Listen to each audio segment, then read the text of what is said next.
अब देखिए पहला क्वेश्चन मैंने दे रखा है, किसी वस्तु का क्रय मूल्य 500 रुपये है। दोस्तों बिल्कुल बेसिक वाले क्वेश्चन है।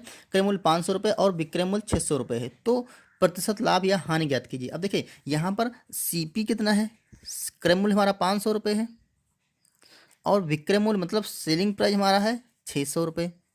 अब देखिए ये बड़ा है या ये बड़ा है, सीपी बड़ा है। देखो यहाँ पर कंडीशन क्या है, एसपी बड़ा है सीपी से, ठीक है। तो इस कंडीशन में हमारा क्या होगा, प्रॉफिट हो जाएगा, क्योंकि विक्रय मूल्य ज़्यादा है क्रय मूल्य कम है, तो हमारा प्रॉफिट होगा। अब प्रॉफिट कितना होगा, तो हम क्या करेंगे, सेलिंग प्राइस से कॉस्ट प्राइस घटा देंगे। तो यहाँ 500 की चीज़ 600 में बेची गई, तो 600 माइनस 500 कर देंगे, तो ये हमारा कितना आएगा, 100 रुपये का प्रॉफिट हो रहा है। अब उसने कहा है प्रतिशत लाभ या हानि ज्ञात कीजिए, तो प्रतिशत लाभ कितना होगा, लाभ ही हो रहा है, तो प्रतिशत निकालने के लिए क्या करते हैं, परसेंटेज प्रॉफिट बराबर प्रॉफिट, क्या ऊपर फॉर्मूला लिखा था, प्रॉफिट गुणे 100 बटे क्रय मूल्य। तो प्रॉफिट कितना है, 100 रुपये का है, गुणे 100 होता ही है, ठीक है। फार्मूले में बटे क्रय मूल्य कितना है आपका 500 रुपये था, तो यहाँ पर 500 रुपये रख देंगे। देखिए ये दो जीरो इससे कैंसिल हो जाएंगे, 5 से काटेंगे, 5 दूना 10, ये आ गया आपका 20%। तो हमारा परसेंटेज प्रॉफिट क्या हो गया, 20%। ऑप्शन नंबर डी सी के साथ जाएंगे। यह दूसरा क्वेश्चन है, किसी वस्तु को बेचने पर 25% की हानि होती है। किसी वस्तु को बेचा जाता है उससे 25% की हानि होती है। यदि उसका विक्रय मूल्य 150 रुपये है, तो क्रय मूल्य निकालना है, हमारा सीपी हमें ज्ञात करना है। विक्रय मूल्य कितना है, 150 रुपये। अब देखिए यहाँ पर क्या कह रहा है, उसने किसी वस्तु को बेचा जा रहा है, उस पर 25% की हानि हो रही है। तो दोस्तों जब कभी भी हमको प्रतिशत में और उसकी एग्जैक्ट वैल्यू मिले, तो हम क्या करेंगे, सबसे पहले हम सीपी मान लेते हैं। जो सीपी है कॉस्ट प्राइस, कॉस्ट प्राइस नहीं दे रखा ना, तो कॉस्ट प्राइस हमें, जब हमने ऊपर बताया था, जब कभी कभी मानने का नंबर आएगा या सेलेक्ट करने का, तो हम उसको 100% मानेंगे, ठीक है, क्योंकि प्रॉफिट और लॉस जो कॉस्ट प्राइस पे निकलता है। अब देखिए कॉस्ट प्राइस 100% है, उसने कह रहा है 20% 25% की हानि पे बेचा है, क्योंकि एसपी हमारा सीपी से अगर 25% की हानि हो रही है, ठीक है, तो 25% कम पे बिका होगा। अगर 100 रुपये उसका मूल्य है, 100% मूल्य है और 25% की हानि हो रही है, ठीक है, तो हमारा एसपी क्या होगा, सेलिंग प्राइस क्या रहा होगा, तो 75% रहा होगा, ठीक है।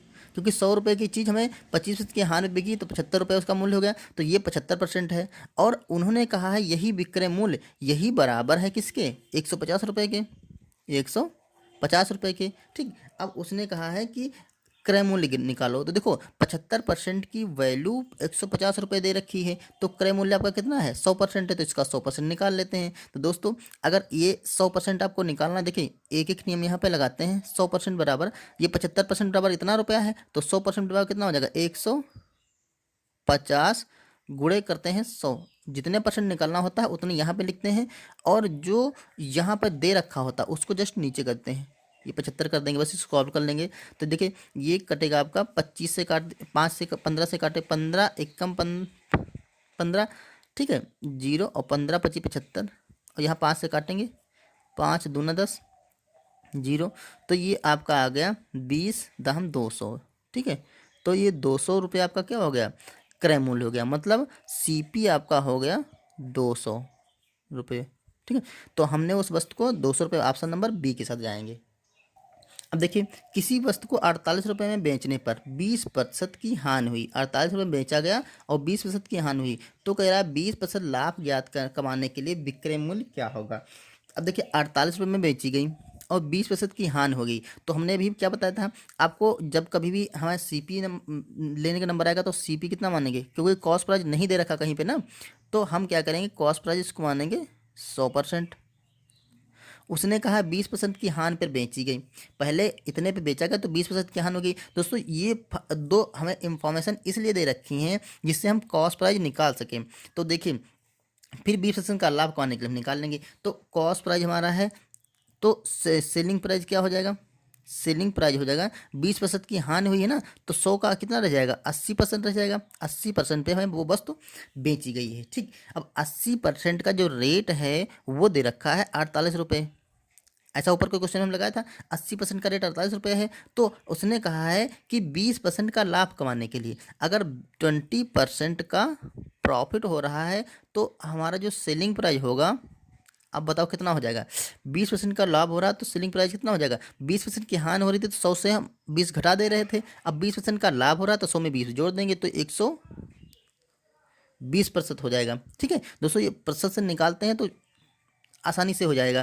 देखिए 120% हो गया, तो हमें 80% का रेट 48 रुपये दे रखा है, तो हमें 120% का रेट निकाल लेना है। तो 80% बराबर 48, तो 120 अभी बताया था। अगर 100% निकालना होगा तो क्या करते हैं, 48 गुणे यहाँ पे 100 लिखते हैं, लेकिन 120% निकालना है तो 48 गुणे 120, और जो यहाँ पे दे रखी होती है वही लो, उसको हम जस्ट नीचे कर देते हैं। इसको सॉल्व कर लीजिए। देखिए ये 2 जीरो कैंसिल हो गए, 8 8 का पढ़ेंगे तो 8 छंग 48 और 12 छंग 72, तो क्या आ गया, 72 रुपये हमारा प्रॉफिट हो गया। ये दोस्तों SP2 है, मतलब 120%, जो 20% का प्रॉफिट है। देखिए 20% का प्रॉफिट। ठीक है, तो यहाँ 20% के प्रॉफिट पे बेचा गया, तो सेलिंग प्राइस हमारा निकला 72 रुपये। तो हमारा ऑप्शन नंबर बी सही होगा। क्लियर। देखिए यहाँ दे रखा है, एक कुर्सी को 40% के लाभ पर 484 रुपये 884 रुपये में बेचा जाता है। यदि 10% की हानि पर कुर्सी को बेचा जाए तो विक्रय मूल्य क्या होगा। दोस्तों पिछले क्वेश्चन जैसा है। अगर यहाँ पर हम CP कितना मानेंगे, CP बराबर मानेंगे 100%, मतलब कॉस्ट प्राइस 100% मानेंगे। ठीक है, क्रय मूल्य 100% मान लिया।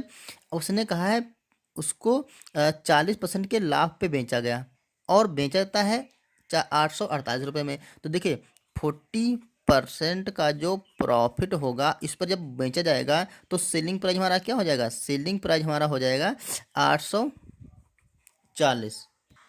अब ये 840 सेलिंग प्राइस है। अब देखो ये रुपए में है और प्रतिशत में कितना आएगा, 40% के प्रॉफिट पे बेचा जा रहा है, तो ये हो जाएगा 140%। CP का 140% हो जाएगा। ये 100% था, 40% का लाभ पे बेचा गया तो 140% हो गया। ये हो गया आपका 848। तो कह रहा है यदि 10% की हानि पर बेचा जाए। अब देखिए 10% की अगर हानि हो रही है तो हमारा सेलिंग प्राइस क्या होगा, तो सेलिंग प्राइस कितना हो जाएगा, 100% की चीज़ हमें 10% के नुकसान पे बेचना है, तो इसका रेट क्या रह जाएगा, 90% रह जाएगा। ठीक है, तो 90% का देखो 140% की वैल्यू ये दे रखी है, तो 90% की क्या हो जाएगा, 100, इसका 90% क्या हो जाएगा, 90% बराबर 848 गुणे 90 बटा ये हो जाएगा। ठीक है, 140 को हम नीचे कर दिए। अब इसको कैंसिल कर लेंगे। देखिए ये जीरो कैंसिल हो गया। यहाँ देखिए यहाँ पर जीरो था, तो 14 कम 14, 14 छंग 84। ठीक है, ये जीरो जीरो लगा देंगे, तो ये आ गया 60 गुणे 9, तो ये कितना हो जाएगा, 9 छक 54, 540 रुपये। तो हमारा ऑप्शन नंबर कौन सा सही होगा, 540। देखिए ऑप्शन नंबर डी सही होगा। क्लियर। कह रहा है किसी वस्तु को 2400 रुपये में खरीद कर 20% के लाभ लेकर बेच दिया गया। 2400 में खरीदी गई वस्तु, ये क्रय मूल्य हो गया। खरीद कर 20% लाभ लेकर बेच दिया गया, तो विक्रय मूल्य क्या होगा। अब देखिए रेट कितना था, देखो CP यहाँ पर क्रय मूल्य का रेट दे रखा है 2400। ठीक है, उसको 20% के लाभ लेकर बेच दिया गया। अब यहाँ पर 20% का प्रॉफिट हो रहा है, 20% का प्रॉफिट हो रहा है। ठीक है, तो बताओ इसका रेट क्या हो गया होगा। ये 100%, हम सदैव जो CP होता है उसको 100% मान के चलते हैं, तो 20% का प्रॉफिट हो रहा है, तो सेलिंग प्राइस क्या हो जाएगा, सेलिंग प्राइस क्या होगा, CP में हम 20% जोड़ देंगे तो 120% हो जाएगा। क्लियर है बात। अब उन्होंने कहा है CP जो सेलिंग प्राइस है वो 120% है, तो ये सेलिंग प्राइस किसका होगा, 2400 का होगा। 120%, 2400 कॉस्ट प्राइस है, इसका 120% निकाल लेते हैं तो हमारा आंसर आ जाएगा। तो सेलिंग प्राइस बराबर हो जाएगा 2400 रुपये का 120%, 120%, 120 बटा 100 कर देंगे, तो ये जीरो कैंसिल हुआ, ये इससे कैंसिल हो गया। ठीक है, आपका बचा 12 जीरो जीरो, 12 चौका 48 का 8 और 12 दूना 24, 24 और 4 28, ये हो गया आपका 2880 रुपये। तो हम ऑप्शन नंबर डी के साथ जाएंगे। क्लियर।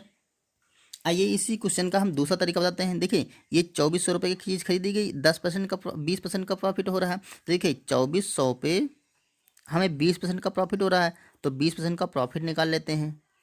तो ये 2 जीरो कट गया, तो ये कितना बचा, 0 और 8 और 4, इतना रुपया का क्या हो गया, ये हमारा लाभ हो गया, ये क्या हो गया, प्रॉफिट हो गया। तो हम सेलिंग प्राइस अब निकाल लेंगे। सेलिंग प्राइस बराबर क्या होगा, कॉस्ट प्राइस और प्लस प्रॉफिट। तो बराबर कॉस्ट प्राइस कितना था, 2400 था, प्लस प्रॉफिट कितना है, 480। 80 रुपये है। तो ये देखिए जोड़िए, तो ये 80 हो जाएगा, 4 4 8 हो जाएगा, यहाँ पर 2800, तो वही 2880 आ जाएगा। देखिए यहाँ पे किसी वस्तु के क्रय और विक्रय का अनुपात दे रखा है 4 और 3 का अनुपात, ठीक है। तो लाभ या हानि क्या होगी, अब इसमें लाभ या हानि ज्ञात करना है। दोस्तों कभी भी आपको रेशियो में क्वेश्चन मिल जाए, मतलब अनुपात में मिले क्रय मूल्य और विक्रय मूल्य, तो यहाँ पर मान लीजिए देखो सीपी सेलिंग प्राइस अनुपात, सॉरी कॉस्ट प्राइस अनुपात सेलिंग प्राइस, ये है आपका 4:3। तो यहाँ से देखिए इसको अगर हम सीपी और एसपी को अलग अलग रखें तो सीपी को हम मान सकते हैं 4x और एसपी को मान सकते हैं 3x। तो आप बताओ यहाँ पे सीपी बड़ा है कि एसपी बड़ा है, सीपी बड़ा है, तो यहाँ पे क्या होगा, अगर सीपी बड़ा है और एसपी छोटा है तो इसमें हमारा नुकसान हो रहा है, क्योंकि 4 रुपये की चीज़ खरीदी गई, 3 रुपये की बेची गई, तो हमारा नुकसान हो रहा है। तो यहाँ पे पहली बात तो लॉस हो रहा है। तो जितने भी प्रॉफिट वाले हैं वो ऑप्शन ये दोनों गलत हो गए, सिर्फ हानि इसमें होनी है। अब कितनी होनी है, देखो लॉस बराबर क्या होता है, cost price CP minus SP. तो सीपी आपका दे रखा है यहाँ पर 4x माइनस एसपी कितना दे रखा है 3x, तो ये क्या होगा 1x की हानि हो रही है, ठीक है। अब देखो प्रतिशत हानि निकालने के लिए हम क्या करते हैं, प्रतिशत लाभ का फार्मूला, प्रतिशत हानि या लाभ का फार्मूला क्या होता है, लॉस लॉस गुणे 100 बटा क्रय मूल्य। तो आप इसी में रख दिए लॉस कितना हो रहा है, एक्स का हो रहा है एक्स गुणे 100 बटा सीपी कितना है आपका 3, देखिए सीपी कितना है 4x है, तो यहाँ पर 4x रख दिए। देखिए एक्स एक्स से कैंसिल हो गया, 4 एकम 4, 4 दूना 8, 2 बचा 20 हुआ, 4 पंचे 20, तो आपका आ गया 25%। तो हमारा ऑप्शन नंबर देखिए डी सही होगा, 25% की हानि। ओके फ्रेंड्स, दोस्तों ये था एक वीडियो जिसमें हमने प्रॉफिट लॉस के कुछ क्वेश्चनों को कंप्लीट कर लिया। उम्मीद है ये क्वेश्चन आपकी समझ में आए होंगे। दोस्तों अगर वीडियो पसंद आए तो इसे लाइक करिए, चैनल को सब्सक्राइब करिए। मिलते हैं नेक्स्ट टॉपिक में, तब तक के लिए थैंक यू।